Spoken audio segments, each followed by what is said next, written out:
All right, everyone, time to talk about the Georgia election again. Of course, they go into runoff, and you have two different races there that will determine the future of this nation potentially for years to come. Especially, imagine that Joe Biden, he's rigged, Beijing Biden's rigged in, and then he croaks of an aneurysm, which, there's a 50-50 chance, actually, that he even makes it to the end of his term.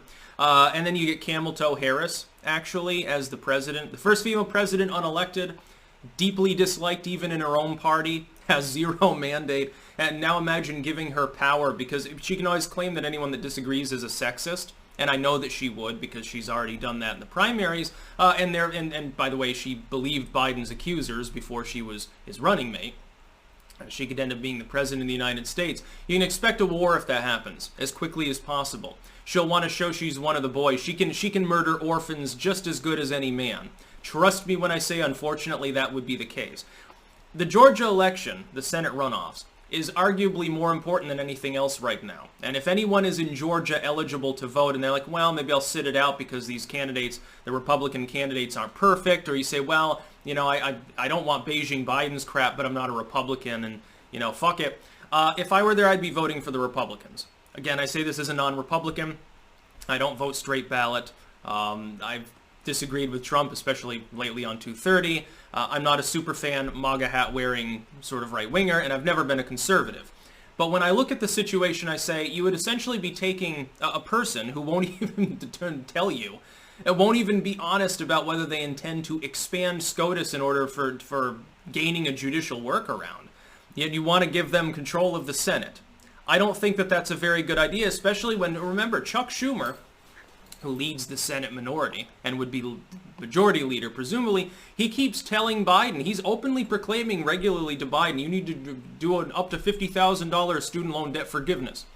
Essentially, you want to eliminate millions of jobs.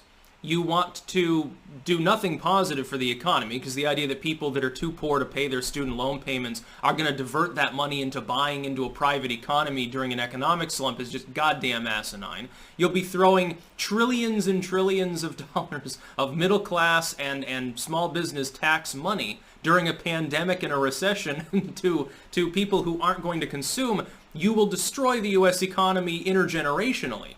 You will cause havoc in the U.S. economy. This is the potential Senate majority leader we're talking about. But when you look at these races, I'm going to focus on one over the other. If you're in Georgia, I would suggest that you go vote, and you vote Republican in those races. Specifically, though, Raphael Warnock, I think, is the more worrisome one, because he's so disingenuous, he won't even disavow socialism. It's very interesting. Now, that's basically a grift. That's Joe Biden would do stuff like this, like when he refused to disavow Antifa and stuff like that. And he's, obviously Joe Biden's not an anarchist. In fact, he's a very authoritarian figure. He wants a very top-down, highly centralized, hierarchical, pro-corporate system. Very brutal, very Mussolini-esque. If anyone follows loose fascism, it's the neoliberal globalists. They're far closer to it than the MAGA populists or even the far left will ever be. That being said, when Warnock is questioned about whether he would disavow socialism and communism, and he says that he won't, we should just take him at his word. Just assume that he's a communist. Assume that he reads Marx to his kids at night. Assume that he considers that a good idea for the United States and wants to fundamentally destroy Western civilization. Now, that's a minority view even within the Dems. The idea that AOC and Warnock and then the extremists, that they speak for the party at large, well, then why is Joe Biden the one that they nominated? There's a reason why Bernie Sanders was sucking hind tit the entire election and barely managed to beat out a 30-something dude with 2 years of fucking political experience from Nowheresville, who's viscerally disliked for some reason among Democrats and has very, sub-Kamala levels of in-party approval. There's a reason why he managed to actually steal Iowa from Bernie Sanders and then almost win in New Hampshire. By the way, Buttigieg was the front runner until Super Tuesday. Just so people are aware of that, technically speaking, he was. Wasn't technically Joe, not even after South Carolina. Man. You look at a situation here where you've got, unfortunately, when you're in an election like this, where you've got a runoff with only two people, you do have a dichotomy. There's no third-party option. Voting for Mickey Mouse is pointless. You're in a situation where you're either going to have someone who won't disavow communism in there, or you're going to have a lackluster sort of rhino con. I think the lackluster RhinoCon is the lesser of two evils, and I hate using that argument, and in a mainline election never do. Like, I don't have any problem with the fact that Jorgensen won, and the idea that she stole the election from Trump is bullshit. No, the election was stolen by Dominion voting systems, it seems, and by various unconstitutional acts by numerous blue governors. That sort of dichotomous way of thinking is a way to artificially limit yourself. And usually you're not self-imposing the limit. Usually it's, the two parties have done that for you in order to make more money and get power off of you. But in this situation, there is a dichotomy. You can have maybe even like the Romney-esque lukewarm milquetoast GOP. Or you can have, I guess, communism. If a person won't disavow, I've learned from the left over the last few years that if you refuse to repeatedly disavow an ideology, that you're part of it. Like, so every time I speak, I should have, like, on my Twitter tagline, I should say, I disavow the Nazis or something, because otherwise people will think that I want a Fourth Reich. So I guess if he doesn't disavow communism, I'm assuming he's a communist.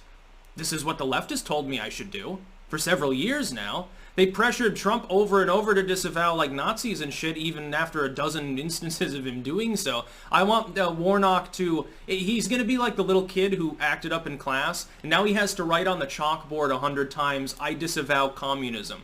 Otherwise, obviously, people should vote against him. Vote GOP in Georgia. You may have to hold your nose, and by the way, it is true, and Lynn Wood and Sidney Powell and the others are right on this. The fact that people have to hold their nose so often to vote for the Republican candidate, especially when their opponents are commies and lunatics, doesn't that say something about the need to reform the Republican Party further? America First crowd doesn't have that problem. No, but the rhinocons do. People like Twit Romney and the Jeb Bushes of the party. They should be purged from the Republican rolls and replaced with people who are actually capable of winning and winning more than the occasional election. Have some principles. Yeah, it's better to have a person with some reasonable principles, even if you disagree with them, than someone who's so unprincipled that even if they say what's right, they're a sleazeball. They might do a 180. It's like when you elect Obama on the I Will Close Gitmo and Help the Poor platform, and then Gitmo gets expanded, and the police state as well, and wars expand all over the Middle East, and tries to foment more war in Egypt and Tunisia and so forth, overthrows Libya, and then at the same time manages to find time to throw $1 trillion to U.S. big banks and automotive. Yeah, what a wonderful progressive leadership. By the way, I'm sure that Joe Biden won't do the same thing. In his first 100 days, I'm sure he's going to be leftist. He's going to pass the New Green Deal and stupid shit like that. It's not going to happen. But idiots like Warnock, at the very least, think about it this way if you won't disavow the far left. He's either a secret far leftist, which means you should vote against him, or he's disingenuous and he's a sleazeball political hack, in which case you should vote against him. The choice is clear. Vote against Warnock. That's about all. Peace out.